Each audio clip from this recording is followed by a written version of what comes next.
A, you have to have a long-term strategy. B, companies today have to have a purpose. Most people want to work for a company that has a purpose, and our purpose is building a better working world. Welcome to Going Long with FCLT Global, the podcast that dives into the world of long term investing and strategic decision making, hosted by Sarah Williamson.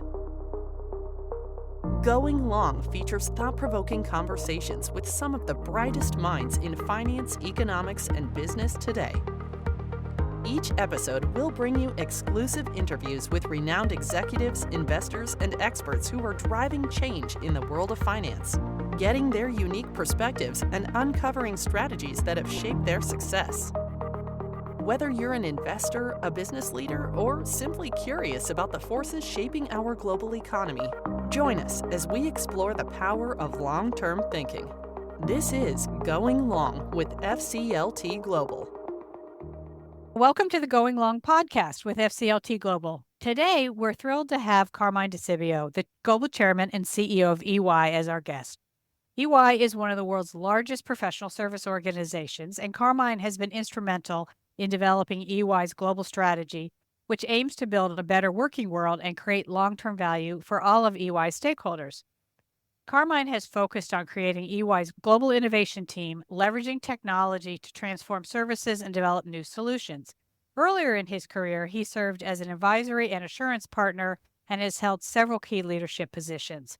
And importantly for us, Carmine is a member of the FCLT Global Board of Directors, and he's chair of our Finance Committee, continuing the strong partnership between FCLT Global and EY. So thank you, Carmine, for joining me today. Thank you, Sarah. Thank you for having me, and thank you for the kind words and introduction. Excited to be here. So EY has been an integral part of focusing capital on the long term and the whole movement around long-termism since the beginning. So can you share just a little bit big picture about your perspective on the importance of long-term thinking in today's business environment where everything is moving so quickly? Yeah, thanks, Sarah. It's actually a great conversation because things are moving really quickly, and things are so volatile. There's so much change going on in the world between technology slash AI, geopolitics, climate change. I mean, there's so many issues going on in the world, and things because of technology are moving faster and faster and faster. But that does not mean that we should not be thinking, and as companies should not be thinking for the long term. That's all about being sustainable companies going forward. And it's important that companies continue to do that. At EY, I've been involved with several strategies now that we've put in place, starting with a strategy that we called Vision 2020 10 years ago. Our strategy was to really grow the organization. We were $25 billion then, and we wanted to be a $50 billion organization. But we knew it would take us 7 to 10 years to get there, and it took us 10 years. And so we had a long-term strategy on growth, and we thought that was important. And so there's a difference between everything changing and things changing fast versus having a long-term strategy and a long-term thought process. And I think that, as you said, the hard part is having that long-term objective, long-term goal, something that you're reaching for out in the future. But then, of course, you've got to roll with the punches that come, every day and the things that happen. And so, I don't think the long term is ignoring the short term in any way, but it's trying not to get distracted by short-term things that take you off of that long-term path. So, how do you try to minimize you handle what comes up every day, but to try to keep the eye on that long-term goal? Yeah. So first of all, I think A, you have to have a long-term strategy. B, or maybe this is actually A, you need to really, I think companies today have to have a purpose. I think most people want to work for a company that has a purpose, and our purpose is building a better working world.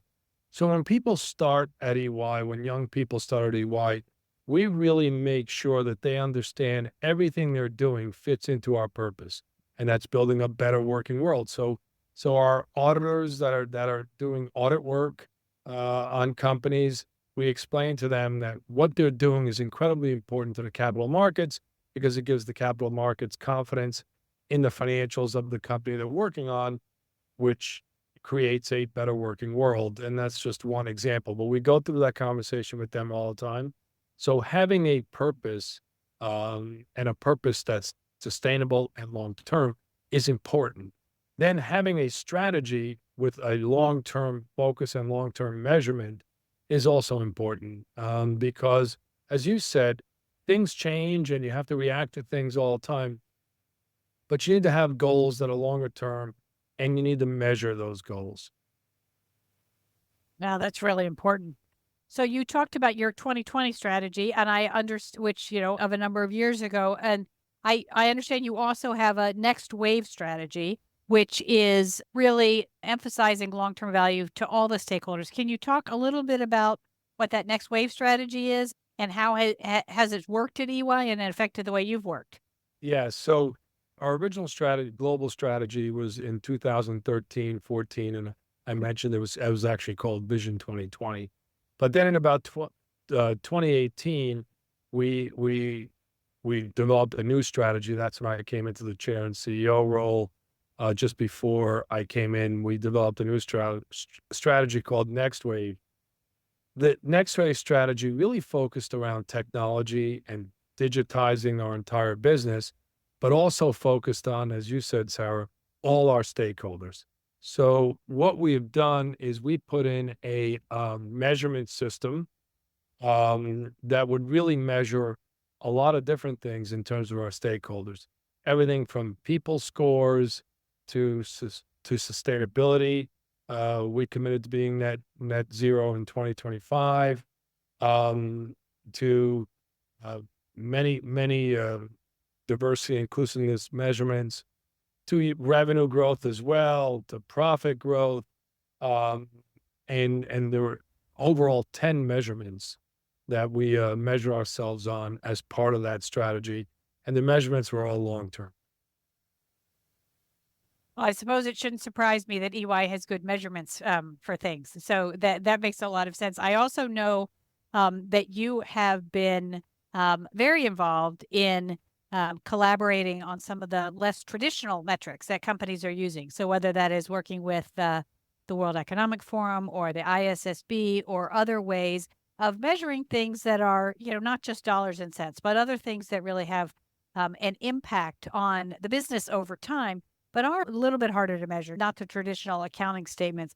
Can you talk about how that has worked in terms of a non-financial reporting hub and how that's affecting the way that businesses run themselves as well? Yeah, no, that's a great question. So this really started probably 5 years ago or so, where I think most companies understood that they needed to satisfy all their stakeholders, not just their shareholders. And this coincided with the Business Roundtable and companies signing up to satisfying their stakeholders and not just their shareholders. And so at the World Economic Forum, we, along with the other big four, worked on a project to get companies to sign up to measurements around ESG disclosures that really incorporated things like the planet, people, and so forth. Um, so it would be an all-encompassing disclosures, not just revenue and profit. We actually got up to 200 companies, 200 largest companies committed to doing this and started doing this 3 or 4 years ago now, probably 4 years ago, because time always goes faster than I think. So it's, and then from there, we thought this would be a good baseline for companies then to start with, this broad set of metrics and then evolve into some of the mandatory metrics that some of the regulators have put in place, in particular in Europe, and as you mentioned, the ISSB, that are more focused on the planet, i.e. sustainability. So we did get many companies to put those metrics in place. And then obviously more recently, we've been helping companies put together the mandatory disclosures around sustainability, which sometimes sounds simple, but Sarah, as you know, with scope 1 and 2 is more simple. Scope 3 gets a lot more difficult. But this is something that we've been helping companies all along here in the last 4 or 5 years. And do you think it's really, I mean, I think that this is an area that different companies have different perspectives. And some say, well, this has really given us a window and an insight into how our operations are working and how, up and down the supply chain. And it's really, helped us understand better and optimize better. I hear others who say, wow, I can't believe I have to report on all this stuff. Um, as you look forward and as how these things are sort of going to change and develop over time, how do these become just real tools, just like regular accounting is? It'd be pretty hard to run a business without it. How do these become tools that of course everybody uses them, and they're helpful to making a business run better? Yeah, so I think, and this is right up your alley and FCLT's alley, and that is, the investors, i.e., asset managers and asset owners, they're the ones that need to look at these metrics, and they've been asking for these kinds of metrics. And that these metrics ought to go into their investment decisions. And that's something that's very, very important. They've been asking for them. Companies have been disclosing them. And I think that's been helpful. And that's been helpful in terms of driving the disclosures, but also giving the investors information on some of these other uh, metrics that are incredibly important to how the business is doing and how the business will do going forward. Now, with that being said, the mandatory requirements in terms of really disclosures around sustainability, that's gotten a little bit more tricky because that's gotten very involved. And the scope 3 issues have become more difficult because they're difficult to measure.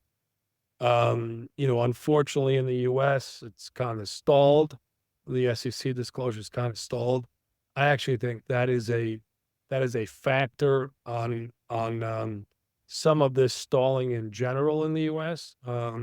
Right now, in the world of sustainability and climate and disclosures, um, you know, I don't hear it as much. It's not top of mind and top of the agenda, Sarah, in the US. In Europe, it still is. Yeah, there's clearly a transatlantic divide here on the way these things are done. And of course, as a global company or a global investor, that's challenged because the accounting's never exactly the same everywhere around the world, but pretty different place right now on some of these issues. Yeah, and look, to that point, I get criticized along the way by some in terms of, hey, couldn't you all do something better? Couldn't you dictate one global standard for everyone, global standard set of disclosures? What are you people not doing the right thing? Well, how can you do this and have all these different? Unfortunately, that's not what we do. We have very little influence over that. Some of this gets political. The EU was way ahead on some of these disclosures, and they continued. We're big fans of the ISSB disclosures and building blocks. And then the SEC hasn't gotten anywhere. So, not unlike accounting rules where we have US GAAP and IFRS, but at least there's two, and the two have been reconciled together. Here we're looking at three or four, and they haven't really been reconciled yet, but we're pushing. Well, and I think compared to a few years ago, I think there's been serious progress. So a few years ago, there really wasn't much at all in this space. Yeah. Well, Yeah, as I we think I think all this will be. I think if there's a way for there to be some kind of carbon pricing, um, I think this will be easier. There are some people who are proponents of, putting carbon on the balance sheet, and treating it more like an asset and a liability in terms of offsets versus emissions. If we could ever get to something like that, then I think that makes everything almost much more uniform.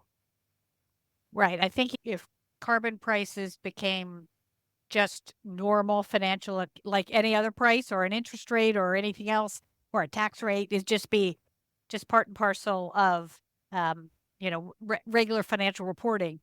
Do you see that happening anywhere around the world? Or I know some companies are really trying to do this on their own, trying to get a little bit of ahead. I know a number of investors are trying to do this in terms of their analysis, just because by not incorporating any carbon price, you're sort of making the assumption that the carbon price will be zero forever, and that's a big bet. Um, but do you see it working well anywhere yet? No, you're absolutely right, Sarah. I do not see it necessarily working well. Now, there are companies who do have a carbon price, and they have different methodologies on how to get there. So I applaud them. But if this is going to get pushed anywhere, it's going to be in Europe. I think the U.S. has no interest in this, at all. In fact, I think the U.S. is losing interest in a lot of ESG topics, period. But in Europe, you know, I think this can move along in Europe. Yeah, no, that's probably right. Of course, every state is different here, and that. Yeah, that it'll be interesting to see what happens. I do see that, um, whatever the policy turns out to be, it's interesting to me when companies and investors are trying to they're ahead of the policy, if you will. Yeah, rather than behind. Yeah. Well, and in the U.S., I mean, the upcoming election will be a big factor in all this, in my view. Right, right. So yes, we'll know more in 5 months. Right. Yeah. Well, I mean, Maybe 5 months. Maybe. all right, we'll see. And we'll talk again in 5 months. Okay. Um, so you mentioned some of these earlier. Businesses, especially sort of through our capital lens, businesses and investors who are trying to allocate long-term capital to ultimately the highest and best use to create value over time, are facing a lot of disruptions. We've been using the shorthand of the 5 Ds of disruption, which is deleveraging. Obviously, interest rates not too long ago were close to zero. Money's not free anymore, but for most of us in our careers, we've seen rates come down. Demographics, broad strokes are that the West is old and the South is young. Decarbonization, as we were talking about, really trying to price carbon or think about how do you compete in a world that's very different from that. Deglobalization, obviously, you're a very global company. Globalization has been a wind at your back probably your whole career. And then digitization, or AI, which of course is coming at us all very quickly. So as you sort of reflect on, many of these have been sort of tailwinds. But if you're kind of giving advice to the next leader, the people who are taking on the roles now, and these things are a little bit, coming at them, how do you think about these big forces of disruption? And when there are some things that are so uncertain, making those long-term capital allocations to the best of their ability in today's environment. Yeah. So, Sarah, the 5 Ds. There is a difference between some of them because I think some of them are actually long term and are not going to change in our lifetime or beyond, and some of them will change. So, deleveraging, interest rates over some period of time here, everyone's guess keeps going longer and longer, but they will start coming down at some point. And so, I do think that will change. Um, Decarbonization is something that I think, everyone's focused on. As I said, you know, pendulum has swung a little bit in the US, but even with that, people building supply chains, people revamping their supply chains, you know, sustainability and making sure that they're sustainable and efficient and all that is all going into their supply chain building. So I think that will continue. Demographics are definitely changing, and but I don't, you know, as you and I have talked about this, there are only two areas in the world where the the birth rate is low. The replacement rate is bigger than the birth rate, and that's India and Africa. Everywhere else, it's lower. So that's going to continue to change demographics globally, and that gets into globalization and deglobalization. I don't really believe in the word deglobalization. I actually think, and all our clients we serve are still very global. Now, they're global in a different way, okay? They're global more, the trading's much more with their friends versus people that they consider not their friends. So trading amongst friends is up 7% year over year versus trading amongst anyone is not. And so a big portion of that stat is China. Um, and China is a different issue almost in and of itself. But there is this whole, West versus China that's being developed. But I wouldn't say it's deglobalization. I think companies are still doing a lot globally. They're still trading. They're still using supply chains globally. India is actually picking up some of what China is losing, and not just services outsourcing. India is starting to get into manufacturing as well. And India has the demographics going for them. So, we believe that India going forward, India in 2045 should be a $27 trillion economy. And that's a study that we've done in India. So, and that will continue in terms of trading with the US, with Europe. So on the D's, and then of course digitization. I mean, AI will change everything. So, um, obviously it's a hot topic. We are, to use a baseball analogy, we're like in the top of the first inning here, on AI. We have a lot of use cases going on, Sarah, around the world. Some are more advanced than others in terms of AI, but they're just getting started. They're really just getting started, and they're more around the productivity angle, meaning businesses try to make themselves more efficient versus everything else. The everything else hasn't even started, really. So it's a big topic. It's a future of many businesses, including our own. Um, and a lot of these businesses will be disrupted. A lot of them will be more efficient. And actually, it goes very well with the demographics issue of there not being enough people to satisfy jobs and growth in the future. AI should cover some of that as we go forward. Now, as everyone says, the timing has to be right. So, but AI is moving fast and replacing jobs very quickly. Yeah, it's moving fast, and I like your baseball analogy. Just the first few pitches, top of the first inning, because I think there are just so many cases. And as I think about the investment value chain, and you think about how asset owners are managing money, and we know that the big asset owners are really putting this into place in terms of analyzing companies. The big asset managers and the sell side, um, the, you know, AI can do a really good job of predicting earnings. Companies, of course, are using it in all manner of ways. But I'm guessing that in a few years that most of the use cases will be things we're not even thinking of today. So yeah. Yeah, and the good and the bad with this is there is so much money that's being invested in AI startups and so forth. Um, it will create a bubble around some of these AI startups for sure, because we're seeing even some of the companies we're involved in raising money. If you have the word AI in whatever you're doing, money's just flowing in. It almost doesn't matter what you're doing. And so that, whenever that happens, there'll be a day of reckoning at some point here. Um, but that's also how innovation happens. And it's happening. I mean, it's happening.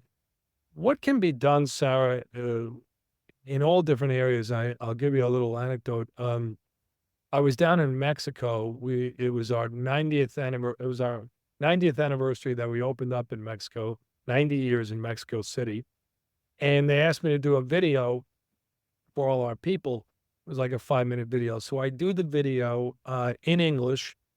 Within like 15 minutes, the video was in Spanish, but it had them move my mouth so I couldn't even, it looked like I was speaking Spanish. Um, there was a little bit of a flaw in it, but not much. And so we, we sent the video out and I had to put a disclaimer. I'm not fluent in Spanish because people would have thought I was fluent in Spanish.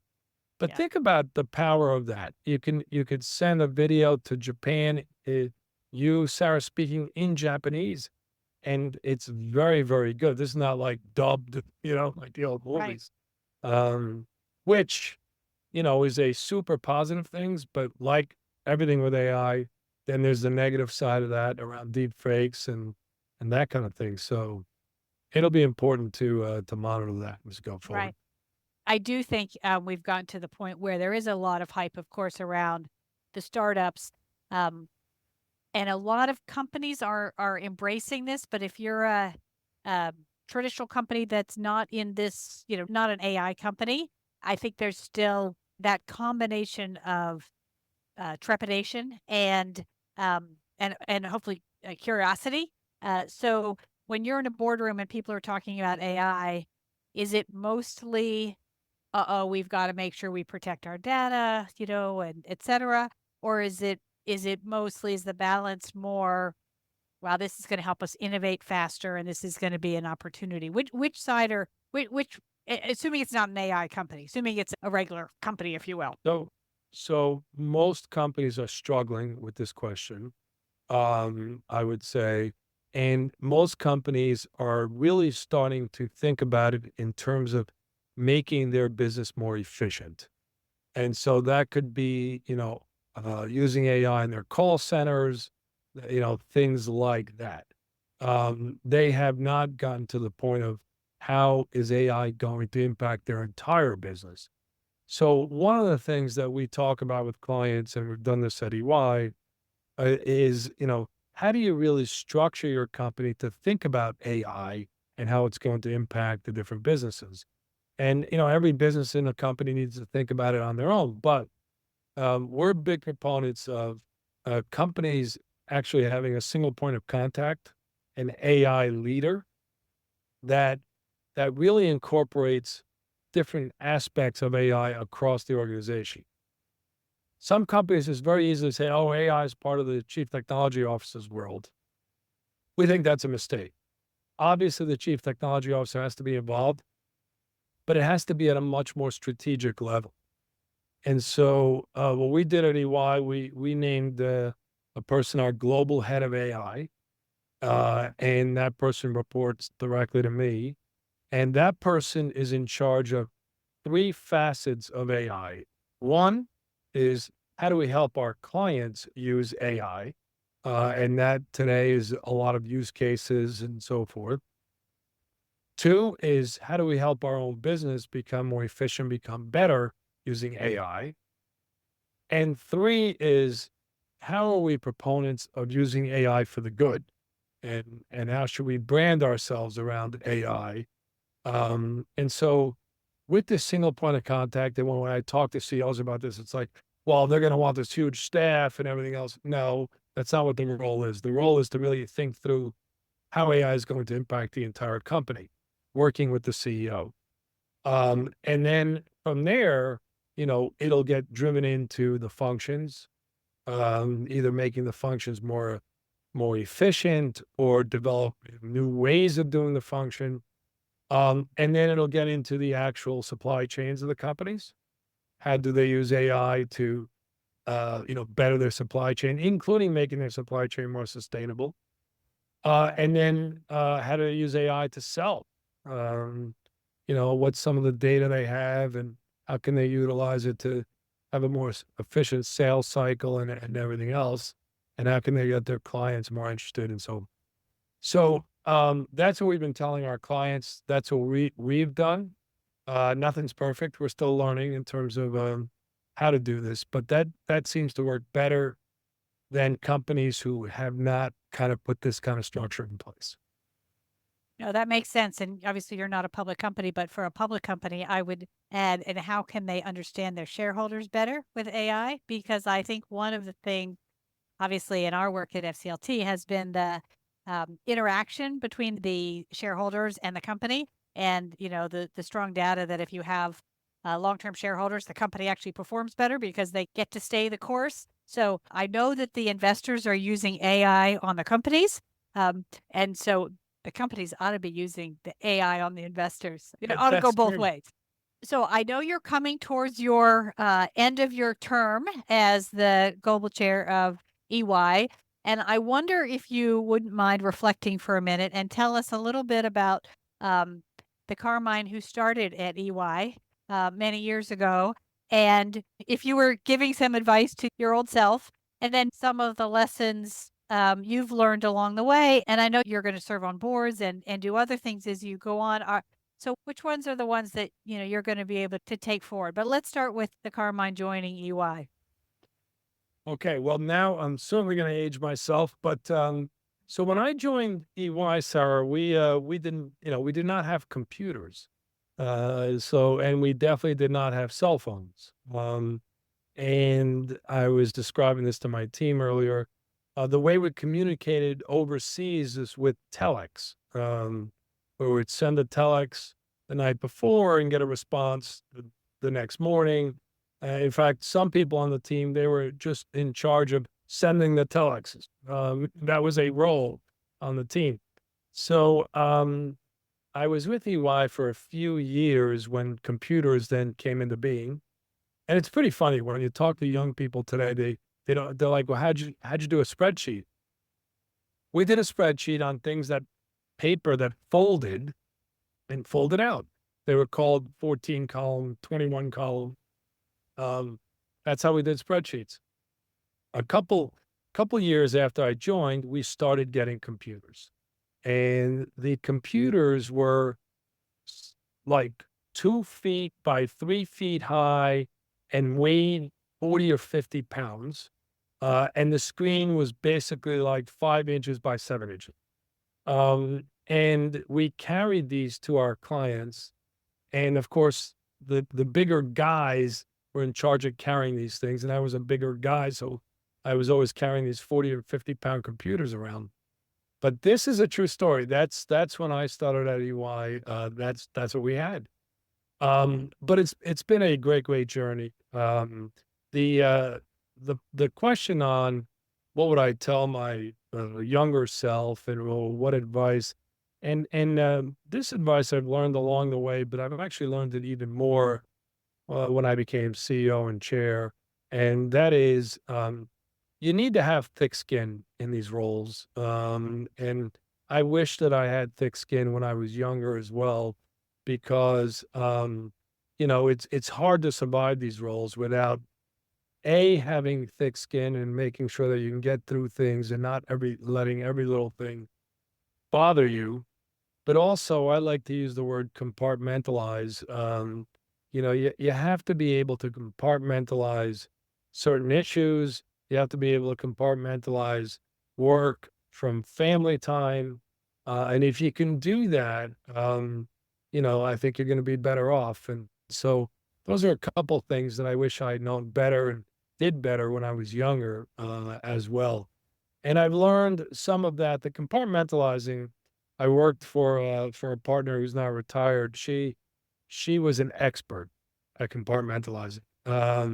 She'd be crazy busy at work and just really intense. And then out of work, she was almost a different person. Which that's an extreme, but it worked for her. But making sure that you're balanced and you have a balanced life is incredibly important. Yeah, that's incredibly important, and that compartmentalizing is very challenging sometimes. But It is. building some of that thick skin or walls to put those compartments to put things in. And as you go forward, I know you're going to serve on boards. You're going to do a number of other things. You get to, you've probably been to, I don't know if you've counted up how many board meetings you've been into in your life, but I bet it's a large number. But now you'll be on the other side. You're going to be the client. You're going to be asking the questions instead of supposedly having the answers. What do you think you'll take into that role as a board member, and what do you think you wish all those board members that you've walked into the room as as EY, and what do you wish they'd known or ask you, or what's going to be what are you going to bring into this new role? Yeah, so I'm first of all, I'm looking forward to serving on boards, Sarah. I've been announced on one of them, the PayPal board, and I'll be announcing another one in a couple of weeks. But then that's going to be it for a while. And my skill sets in terms of going into the boards, obviously, I'm a financial person, a financial expert, so that part is the easier part. But also, I've run a very large global organization, so that should provide some value. Certainly, have me equipped to ask a lot of questions around those categories. I've done a lot around technology and innovation, so I'll ask a lot around that and AI. I will ask a lot around long-term thinking, uh, something that I've learned working with you, which I will ask, and that'll be important as well. So, the concept and what a lot of CEOs are always afraid of is that you end up with people on the boards that want to manage the company versus being on a board.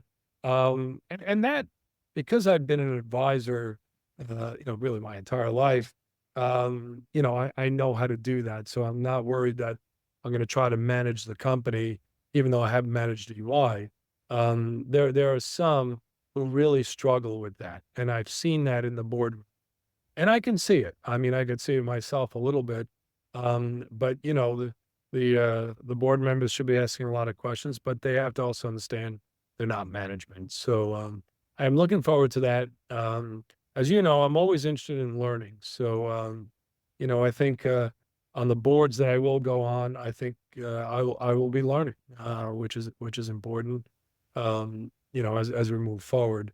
I'm also, Sarah, going to do some other work. I'm going to do some work with some private equity firms. They call this career the portfolio career. You do a lot of little things as opposed to one big thing, and which should be interesting. True. Well, that sounds very exciting. You're going to be a portfolio manager. You're going to become an investor like the rest of us. So there you are, a different I kind of don't know about portfolio that. to manage. Well, I would just like to say, thank you for talking to me today. Thank you for all of the leadership you've shown with FCLT Global and your colleagues at EY as well. And just thank you for your long-term thinking in this world. I think having the long-term perspective on a career, on a business, on a board, it just I know whatever room you're in, you're going to say, hey, when someone is all worried about what's happening next week, you're going to say, well, wait a minute, is this in line with our long-term goals? And that just makes me that just makes me happy. So Not only, thank you. Sarah, not only am I going to say that, I'm going to say you have to call Sarah FCLT. All right, that's good. And then we'll have to do that. No, All right. thank you. Thanks for having me on this podcast, but also thanks for your friendship. You've been a great friend of EY and of me over the years here. And, we got to continue to fight the good fight on long-term thinking. That's right. All right. Thanks very much. Thank you. That concludes another episode of Going Long with FCLT Global. We hope you enjoyed our conversation today and encourage you to continue exploring our resources and research at www.fcltglobal.org. If you enjoyed today's episode, don't forget to subscribe, leave a review, and share with others who may find value in Going Long with FCLT Global.